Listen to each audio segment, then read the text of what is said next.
The day I learned about Grandpa Arthur's passing was the same day I realized how little I truly knew about my own family. I received the call on a rainy Tuesday morning while I was preparing for a job interview, my 5th that month.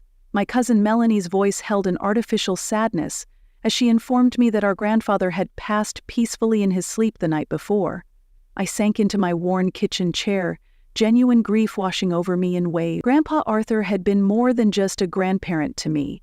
He had been my anchor, my champion, the one person who saw potential in me when everyone else had written me off as the family disappointment. After my parents' divorce and my father's subsequent disappearance from my life, Grandpa had stepped in, driving 3 hours every weekend to attend my soccer games, helping me with college applications, and offering quiet guidance through the turbulence of my early 20s. The thought of a world without his gentle wisdom left me feeling adrift in a way I couldn't articulate to Melanie, who was already discussing funeral arrangements with the detached efficiency of someone organizing a corporate event. I arrived at Grandpa's house, a charming 2-story Victorian in a small coastal town, 2 days later having postponed my interview and scraped together enough money for a bus ticket. The house had always been a sanctuary for me, filled with the scent of old books, pipe tobacco, and the sea air that drifted through perpetually open windows. As I walked up the familiar pebbled path, I noticed my Aunt Barbara's luxury SUV parked in the driveway, alongside my Uncle Robert's equally expensive car. The knot in my stomach tightened. Unlike me, the rest of the family had been financially successful. Barbara ran a lucrative real estate agency, Robert was a corporate attorney, and their children had followed similarly profitable trajectories. Family gatherings had always been exercises in subtle humiliation, with my modest teaching assistant salary and tiny apartment becoming subjects of thinly veiled disapproval. I steeled myself, remembering that I was here for Grandpa, not for their approval. Inside, the house was buzzing with activity that seemed discordant with mourning. Barbara was directing a small army of people who appeared to be cataloging Grandpa's possessions. Robert sat at the dining table surrounded by papers, his reading glasses perched on the end of his nose as he scrutinized documents. Cousin Melanie was on her phone in the corner, while her brother James was examining Grandpa's antique clock collection with an appraiser. No one noticed my entrance until I cleared my throat. "Oh, Emma, you're here," Barbara said, her tone suggesting I was late for an appointment rather than arriving to mourn my grandfather. Her gaze flickered over my simple black dress, the only semi-formal attire I owned, before returning to her clipboard. "We're just getting things in order. The funeral is tomorrow, and then we need to clear out the house. The buyers want to take possession by the end of the month." The words hit me like a physical blow. "Buyers? What buyers?" I asked, looking from Barbara to Robert, who had finally glanced up from his paperwork. "The Andersons," Barbara replied matter-of-factly. "They've been interested in the property for years. We accepted their offer this morning." She said this as if she were discussing the weather, not the sale of our grandfather's beloved home mere days after his death. I felt dizzy, gripping the back of a nearby chair for support. "But the will," I stammered. "Shouldn't we wait until we know what Grandpa wanted?" Robert removed his glasses with deliberate slowness. "The will has already been read, Emma. You would know that if you'd answered your phone yesterday. As executor, I felt it prudent to move quickly with the sale. The proceeds will be divided according to Arthur's wishes, of course, minus the outstanding medical bills and necessary expenses." His tone carried the practiced patience of someone explaining a simple concept to a child, and I felt my cheeks burn with a mixture of embarrassment and growing anger. Later that evening, after an uncomfortable dinner where conversation revolved around property values and funeral logistics, I retreated to Grandpa's study, the one room that seemed untouched by the inventory takers. This had always been our special place, where we would sit by the fireplace while he told stories of his adventures as a young merchant marine, or taught me to play chess on the hand-carved set he'd brought back from Turkey. Now, alone in the dimly lit room, surrounded by his books and the lingering scent of his pipe tobacco, I finally allowed myself to cry. Not just for Grandpa, but for the callous efficiency with which his life was being dismantled by people who had visited him only on obligatory holidays. As I sat in his worn leather chair, running my fingers along the familiar cracks in the armrests, I noticed something unusual about the antique desk across the room. The small drawer on the right side was slightly ajar, with what looked like an envelope peeking out. Curiosity momentarily overrode my grief. I crossed to the desk and gently pulled out the envelope. My name was written on it in Grandpa's distinctive handwriting, slightly shaky in recent years but still bearing the elegant flourishes of someone who had learned penmanship in a different era. Inside was a letter and a small brass key. "My dearest Emma," the letter began, "if you're reading this, then I've moved on to whatever adventure comes next, and you've found your way to my study one last time." The familiarity of his voice in the words brought fresh tears to my eyes. "I've always seen myself in you, not the successful businessman I became later in life, but the curious, determined young man who wasn't afraid to take the road less traveled. Your father, my son, inherited my business acumen but not my appreciation for life's true riches. Your cousins, I fear, have inherited neither." I smiled through my tears, hearing his gentle humor in the words.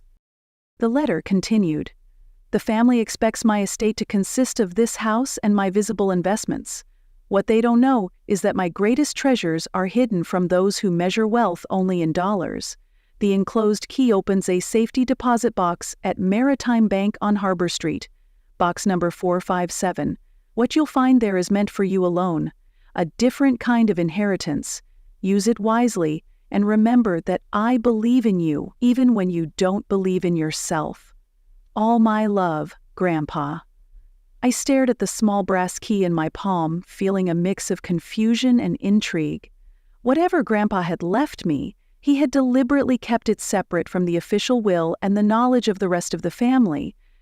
Part of me wanted to rush to the bank immediately, but I knew it would be closed at this hour. The key would have to wait until after tomorrow's funeral, a funeral that now felt like it was being staged by strangers rather than family.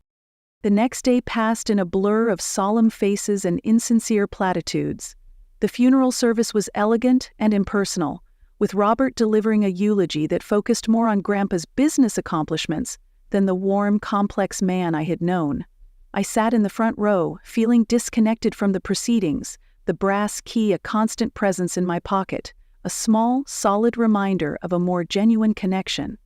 After the service back at the house, which now felt more like a property than a home, the family gathered for the formal reading of the will. I sat quietly in the corner of the living room as Robert, in his element as both attorney and executor, detailed the distribution of assets. The house and most of Grandpa's liquid assets were to be divided among his 3 children, my father, whose share would be held in trust until he could be located, Aunt Barbara, and Uncle Robert. The grandchildren would receive smaller, specific bequests: antique watches for the grandsons, jewelry for the granddaughters, and modest cash gifts for all. When Robert announced that I was to receive Grandpa's collection of first edition books, valued at approximately $5,000, I noticed the satisfied smirks exchanged between Melanie and James. The books were lovely, of course, and meaningful given our shared love of literature, but they represented a fraction of the value of the crystal vase Melanie had been bequeathed, or the vintage Rolex now adorning James. To them, this confirmed what they had always believed, that I was an afterthought, the poor relation who received a token inheritance. If only they knew about the key burning a hole in my pocket, about the letter hidden safely in my purse. For the first time since arriving, I felt a spark of something other than grief or anger, curiosity, anticipation, perhaps even hope. Whatever waited in that safety deposit box, Grandpa had wanted me to have it, had taken steps to ensure it came directly to me. That knowledge sustained me through the remainder of the day, through Barbara's pointed comments about the generous book collection, and Robert's condescending offer to help me manage my small cash bequest. The following morning, while the family continued cataloging and dividing Grandpa's possessions, I slipped out early and made my way to Maritime Bank. The building was older than I remembered, a solid stone structure that spoke of permanence and security. Inside, I presented the key and my identification to a polite teller who led me to a private room with the safety deposit box. My hands trembled slightly as I inserted the key and opened the lid. Inside were several folders, a small jewelry box, and an envelope with "Open First" written on it in Grandpa's handwriting.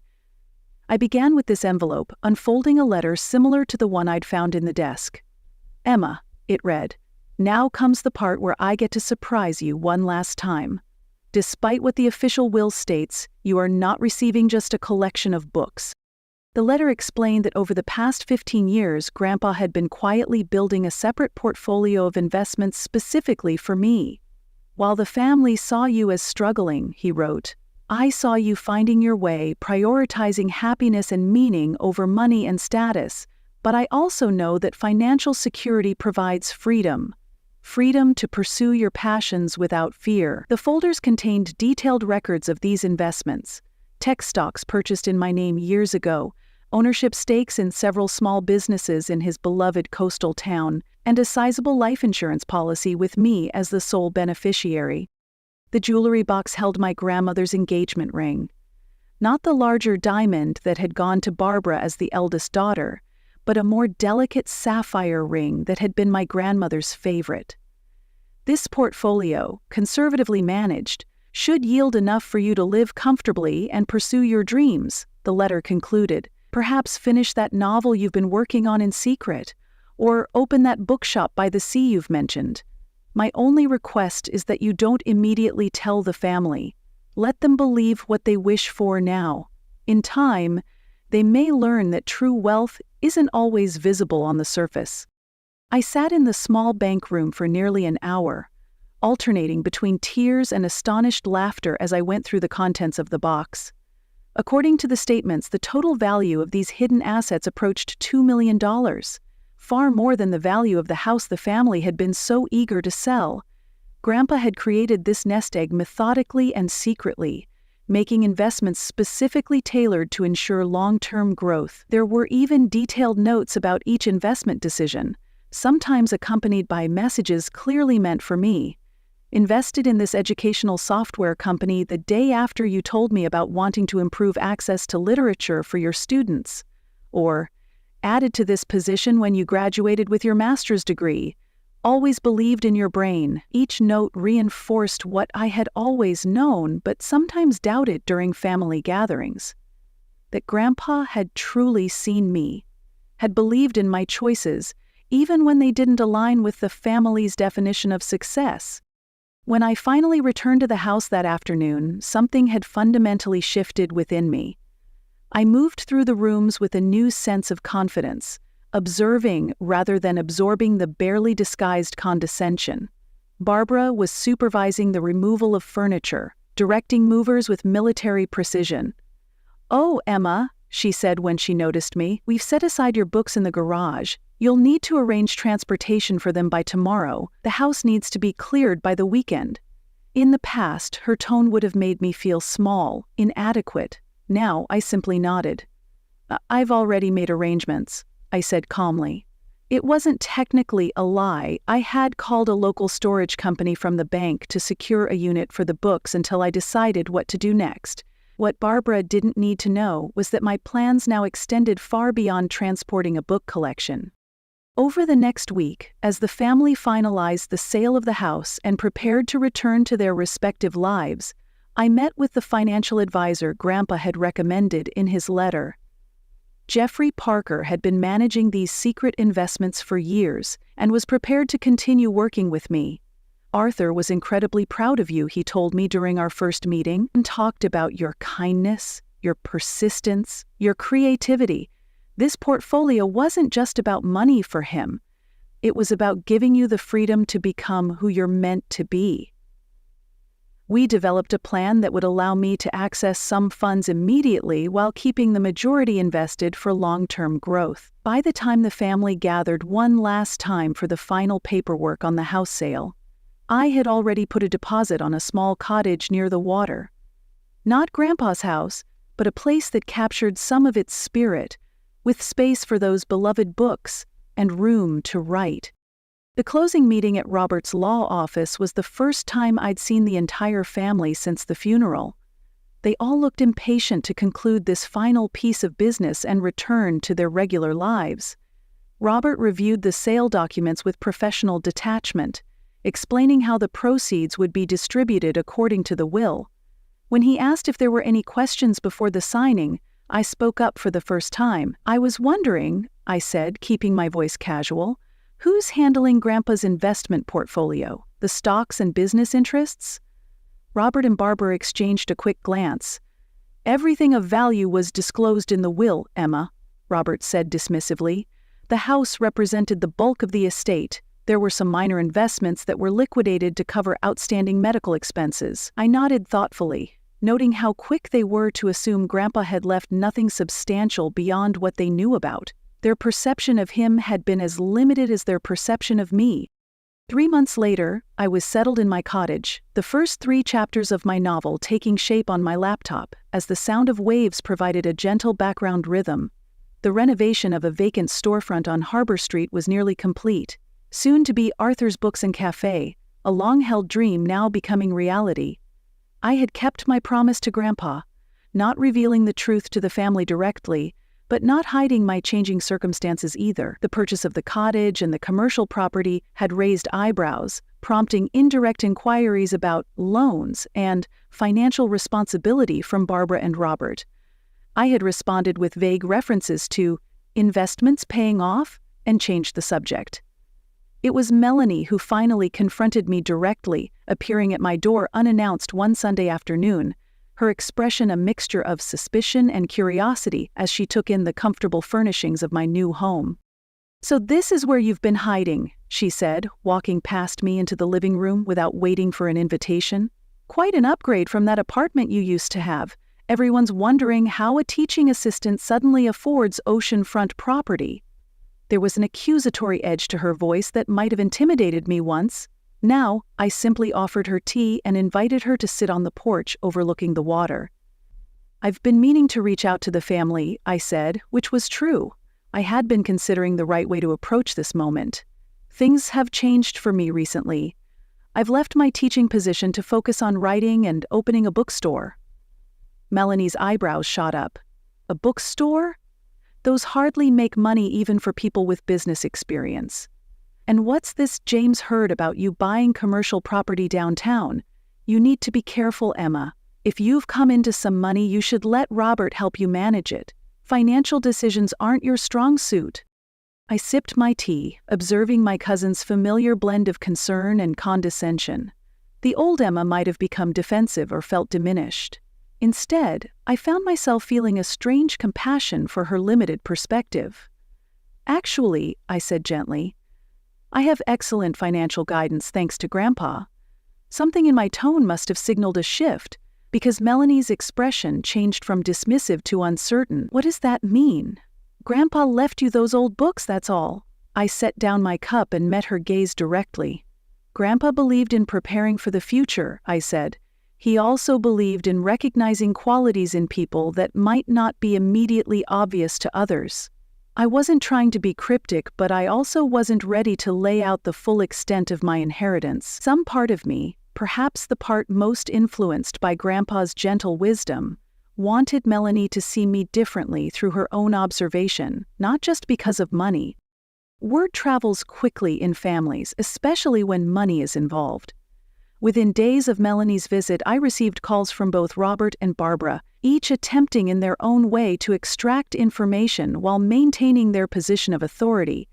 Robert offered free legal advice on property ownership and business establishment. Barbara suggested she could have gotten me a much better deal on the commercial space. Neither directly asked about the source of my newfound financial stability, but their heightened interest spoke volumes. I maintained a polite but firm boundary, thanking them for their concern while making it clear that I had matters well in hand. It was during the soft opening of Arthur's Books and Cafe, however, that the family dynamics shifted most visibly. I had invited them more out of courtesy than expectation and was surprised when all of them arrived, taking in the warm, inviting space with expressions ranging from approval to barely concealed envy. "This is actually quite nice," Barbara admitted reluctantly, running her hand along the custom bookshelves that lined the walls. "Though I'm still concerned about the viability of an independent bookstore in the age of online shopping." Robert was more direct, cornering me by the vintage cash register as I arranged a display of local authors. "Emma, it's time to be straight with me," he said, lowering his voice. "Where did the money come from? I managed Arthur's legal affairs for 20 years. There was no hidden fortune." I looked at my uncle, really looked at him, and saw beyond the authoritative exterior to something more vulnerable, the dawning realization that he might not have known his own father as well as he thought. "Grandpa was a complex man," I said simply. "He valued different things in different people. What he shared with me was different from what he shared with you, just as what he gave each of us in the end was different." James discovered the truth first through a business connection who mentioned my ownership stake in a local marina, one of Grandpa's more significant investments in my portfolio. Unable to contain his indignation, he confronted me during a community festival, his voice carrying across the town square. "You had Grandpa wrapped around your finger?" he accused, drawing curious glances from passers-by. "All those weekends he spent with you, all those long talks? You were manipulating him the whole time, weren't you? Getting him to secretly divert family assets to you." The hurt and anger in his voice were genuine, and for a moment I felt a flicker of doubt. Had I been Grandpa's favorite in a way that was unfair to the others? But then I remembered the careful notes Grandpa had kept with each investment, the thoughtful planning over many years, and the consistent message in his letters. This wasn't about picking a favorite, but about recognizing and supporting different needs and values. I invited James to walk with me along the harbor, away from curious ears. "Grandpa loved all of us," I told him once we were alone. "But he saw us clearly, with all our strengths and weaknesses. He didn't need to create a financial safety net for you or Melanie. You already had advantages, opportunities, and financial security through your parents. What he gave me wasn't preferential treatment, it was equalization." James scoffed at this, but I continued. "Think about it, James. How often did you visit him in the last 5 years? How much did you know about his thoughts, his concerns, his beliefs beyond his business success? The time I spent with Grandpa wasn't about manipulation, it was about genuine connection. He saw that I valued the same things he did: stories, ideas, community, making a difference in ways that can't always be measured in dollars." My cousin stared out at the boats bobbing in the harbor, his anger visibly deflating, replaced by something more complex, perhaps the beginning of reflection. The full family reckoning came later that month when Jeffrey Parker, with my permission, finally disclosed the complete extent of Grandpa's separate portfolio to Robert in his capacity as executor of the official will. The meeting in Robert's office included all of us: Barbara and her husband, Robert and his wife Melanie, James, and me. Jeffrey presented the documentation methodically, explaining how Arthur had legally and transparently created this separate set of investments specifically designated for me outside the scope of the will. The total value, which had continued to grow since Grandpa's passing, now exceeded $3 million. The shock in the room was palpable, but it was the letter Jeffrey read, a formal statement Grandpa had prepared for exactly this moment, that truly silenced everyone. "My decision to provide differently for Emma reflects no lack of love for the rest of you," Grandpa had written. "Rather, it recognizes that true equity doesn't mean identical treatment, but giving each person what they uniquely need. The greatest inheritance I could leave any of you is not money, but the wisdom to see value beyond material wealth. I hope that in time you will understand." Robert was the first to break the heavy silence that followed. "He kept this from me completely," he said, his voice uncharacteristically subdued. "His own son, his legal advisor, and he never said a word." Barbara's reaction was more predictable. "This is outrageous," she declared. "We could contest this. Arthur may not have been in his right mind when he made these arrangements." Jeffrey calmly pointed out the years of documented planning, the sound legal framework, and Grandpa's detailed reasoning accompanying each decision. "There is no legal basis for a contest," he concluded. Arthur was of sound mind and meticulous in his planning. This was not a deathbed decision, but a carefully considered long-term strategy. As the reality sank in, I watched the shifting expressions across the faces of my family members, shock giving way to hurt blending with indignation, and finally, at least for some, the glimmer of reluctant understanding. In the year that followed, my relationship with the family evolved in ways I could never have predicted. James was the first to approach me with something resembling genuine interest, stopping by the bookstore occasionally, eventually sharing his own secret dream of leaving corporate law to teach history. Melanie remained distant, her pride still wounded, but the open hostility had faded. Barbara maintained that Grandpa had been unfair, but had grudgingly admitted that my bookstore was a credit to the community. Robert was the most surprising. 6 months after the revelation, he asked to meet me for coffee and arrived with a small wooden box. "I found this when clearing out my office storage," he said, placing it on the table between us. Inside was a collection of letters I had written to Grandpa over the years, each one carefully preserved. "He kept every one," Robert said quietly. "I never understood your connection with him. Maybe I was jealous of it? But reading these, I'm beginning to see what he saw in you." Today marks the 2nd anniversary of Grandpa's passing. Arthur's Books and Cafe has become a beloved community hub, hosting author readings, student study groups, and community meetings. The investments continue to provide security, but it's the work itself, creating a space for stories and connection, that brings me joy. I've finished my novel, which will be published next spring. Its dedication reads, "For Grandpa Arthur, who taught me that our true inheritance is not what we receive, but what we understand." This morning I received an unexpected package from Robert, Grandpa's chess set, the one from Turkey, with a note saying simply, "This belongs with you." It sits now on the shelf behind me as I write these words, a tangible reminder of afternoons spent learning strategy and patience from a man who saw beyond the obvious moves to the deeper game. They stole my inheritance and sold Grandpa's house, then found out what he left me in secret. But the real revelation wasn't the money or the property, or even the satisfaction of seeing their shocked faces. It was understanding what Grandpa had been teaching me all along, that true wealth lies in recognizing value where others don't see it, in connections that can't be quantified, in the courage to follow your own path even when others doubt you. As I close the bookstore tonight, adjusting the photograph of Grandpa that hangs near the entrance, I feel his presence in the warm wooden shelves filled with stories, in the community that gathers here, and in the confidence that now guides my steps. Some inheritances don't appear in wills or bank statements. Some treasures can't be stolen or sold. And sometimes, the greatest gift is not what you receive, but who you become because someone believed in who you